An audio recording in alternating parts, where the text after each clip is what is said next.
there. Uh, this time I'm reviewing a pen, one of my real pens, and this was the Armando Simoni Club ASC Bologna Extra. This is in Arco brown, and this is a celluloid material. The material is truly amazing, and there are things about this pen which are pretty unique. So let's do the unboxing. It's been received quite a long time back, so I'm just going to show you the box, the packaging, and then the pen. So this is a cardboard box with ASC Armando Simoni Club. Then you have another cardboard box within it. This one has a magnetic latch. Then you have this inlet.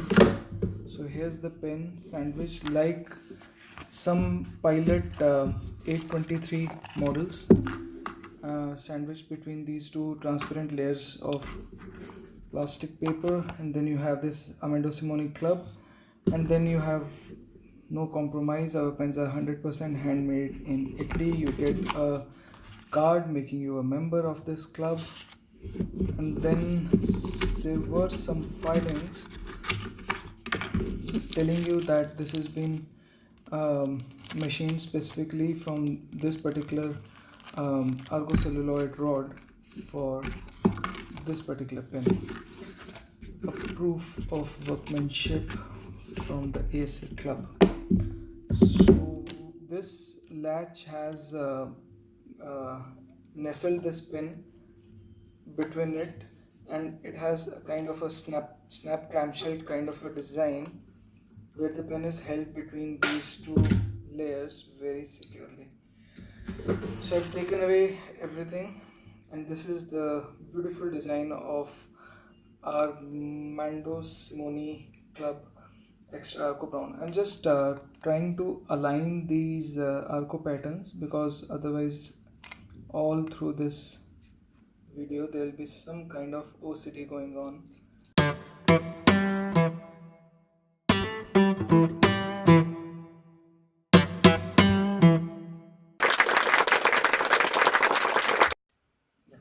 So they are partly aligned, and this is what is sometimes looked by the buyer, that at least the pattern should be aligned on the cap and the barrel. This is a celluloid material which was initially used by Armando Simoni in 1930 for the original pens, and then this material is currently not being made, and whatever is being made has been taken up by ASC from the OMAS, which closed down, and then they are now available in only limited numbers. And after they are over, it has been confirmed by ASC that there will be no new production of this material. The material of the pen has a very good depth to it, and this celluloid is really something eye-catchy, and it's good. The heft of this pen is it's really a heavy pen, and to be using it on a everyday basis for long writing sessions is, I think, not possible. But you and it's also difficult to carry in any ordinary pen pouches. So if I make a comparison with a Sailor King of pen, you can see how easily the pen is dwarfed by this ASC Bologna Extra. Now the pen in itself, it has a great design. It has a very good filling mechanism, which I'll elaborate. This is not being filled, but I'll fill it right now. And then the nib of this pen is pretty unique. Coming to the parts of the pen, you have a slightly conical finial. The clip is gold plated, I believe so, and it has a small roller at the end to latch onto the fabric. Then you have ASC medallion there, the logo, and then you have a very beautiful pattern on the cap band, and then two small rings above and below that. Then you have a barrel. This is a cigar shaped pen with blunted top and bottom, and then a ring here, and then you have a small hole which is basically useful for filling the pen. I'll show you how that is important. The pen opens up, and then it reveals the same band and the two rings which are there on the cap. It makes this a very beautiful and appealing design. This is a size 8 nib. It's a Magic Flex nib. You have Magic Flex Gold, and it's a 18 karat gold nib. It has some beautiful patterns on this, but the downside to this is that this holds the ink on it, and it can't be cleaned off very easily. And if you try to clean off, then it really gets scratchy very fast. So I would suggest not to try to. Can you see those very tiny? So if you try to clean this off or rub it off, these ink stains, it tends to scratch off the polish of this nib very fast. So it has the writing section is slightly tapered, and then you have a small flare at the end, and it has a very good decent girth to it. And the nib is size 8, as I said, in comparison to a sailor nib. This is a KOP. So you see the size comparison, and then you see the girth at the writing section also, which is comparable, slightly more on the Arco Browns. Arco Brown. So the nib is slightly longer here. Okay, now coming to the filling mechanism of the pen. This pen has a pneumatic filling mechanism. This grip opens up and it reveals a brass cylinder which houses a sac. Now if you press the sac, this lever down, the piston down, without putting your finger on top, by putting your finger on top, then only the ink will flow into the sac. But if you are pressing it without this, then you won't get the ink into the sac. This nib can be twisted off. So if I hold the nib and then remove this, you would find that this is nestled in a nib housing, in a housing unit, and then the sac comes out along with this nib unit out of it. For some reason I'm not able to remove this as of now. You can see the nib feed, which seems to be slightly split here, and this seems to be a ebonite feed. Okay, now how to fill this pen. So I've taken a Sailor Ink Studio. This is number 680, and I'll demonstrate how to fill this pen. I'm withdrawing the rod out of this, and then I won't be putting my finger on top of this hole. And once the nib is completely dipped, I'm just pressing it. And to show whether the ink has been filled, see, there's zero ink within this. Now I'll put my finger on top of this hole, and then I'll push the piston in again.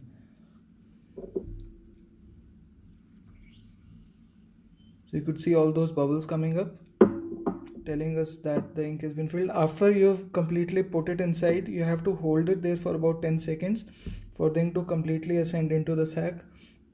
And the total ink capacity it would give is roughly around 1.6 ml. So I'll wipe off certain drops which have been spluttered out of this, and I'll clean this. And then we come to the writing part, but before that, just to show how it feels in hand. And this grip is unlike the one in 823 or Visconti. You don't have to keep it open, so you can just shut it off. How it feels in hand, whether posted or unposted. This is a very heavy pen, cannot be posted, but even if it could have been, it would have made it very uncomfortable. Okay, so the writing part.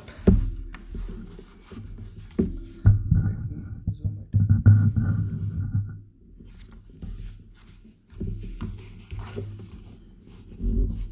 in. So we have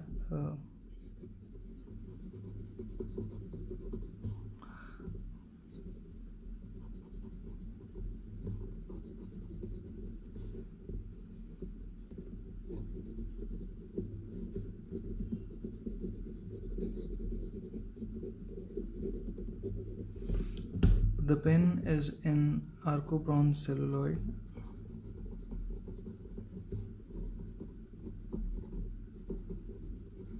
And this is a 18K Magic Flex nib. The ink we are using is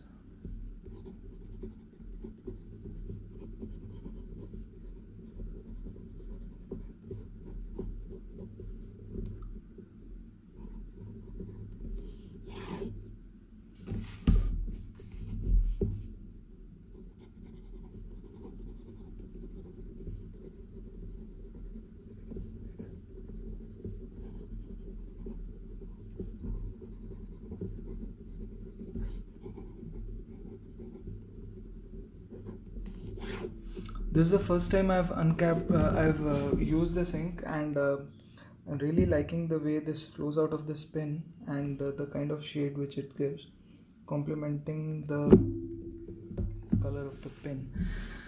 So my issue with this nib was that you've probably seen an earlier video of mine where I am trying to fix the baby bottom of a extra expensive pen, and this was the pen. And I've had seen almost 3 such pens through the person who organized the purchase of this, and all 3 of them didn't behave very well. So nib has been performing pretty inconsistently, which is almost unbecoming of this brand. And whatever input they have put into the pen in making the finish of this pen so great, I think this deserves some thought to the finishing of the nib as well. Probably it's been super smoothened so that the baby bottoms try to show up, and once they've been fixed, well, then this nib is a wonderful performer. These pens are expensive. They are currently retailing for more than about 1200 USD, and then also they are not available. And if you are trying to buy in from pre-owned from other sellers and pre-owned one, sometimes they could set you back by about 1700 USD. And thinking of that, paying this much only for the material and then not being able to write is something which is sometimes becomes frustrating. I'd feel that if you want to buy the pen, you have to buy it from a seller who assures you good performance of the nib, or you're buying it pre-owned from another person who is selling it because of funds constraint or maybe upgrading, so that you are assured that the nib will perform very well out of the box, because everyone really cannot put up and try to fix up pens which are pretty expensive. The performance of this pen otherwise leave apart how it behaved, and now talking about how the pen feels now, this feels like charm. It writes beautifully, it writes super smooth, and you can see that Sailor Ink Studio, these inks are known to be pretty wet and well behaved inks, but then you can see that this is really a very good nib and very good performer. And since this the sac pours its ink directly onto the feed without any nipple or any other intermediate channel, it really assures that the feed is pretty well supplied and it's pretty wet at all times of writing. Reverse writing, yep, you can try to snake in slightly scratchy reverse writing on an extra fine scale, but then since this nib has been slightly worked upon, I don't know out of the box how it performed. Obviously I didn't do anything on the reverse side. All in all, the pen is wonderful. This is a material which is really very striking. The weight of the pen is very good, and because of the brass fittings, the pen has a good amount of weight to that. Should you go ahead and buy this pen? The nib is sometimes underperformer, so you have to really think hard before going in for this pen. If nib tuning services or nib checking services are not offered, you'll have to really give it a good thought to that. Otherwise, all in all, value for money. In this strata of pens, you are generally looking to just satiate your to just stroke your desires. So I don't think many people are looking for value for money in this segment, but at a $1,200, yeah, this could become your cradle pen. Yes, you could go ahead for that and make sure it writes well. So I hope you like this video, and I would see you soon.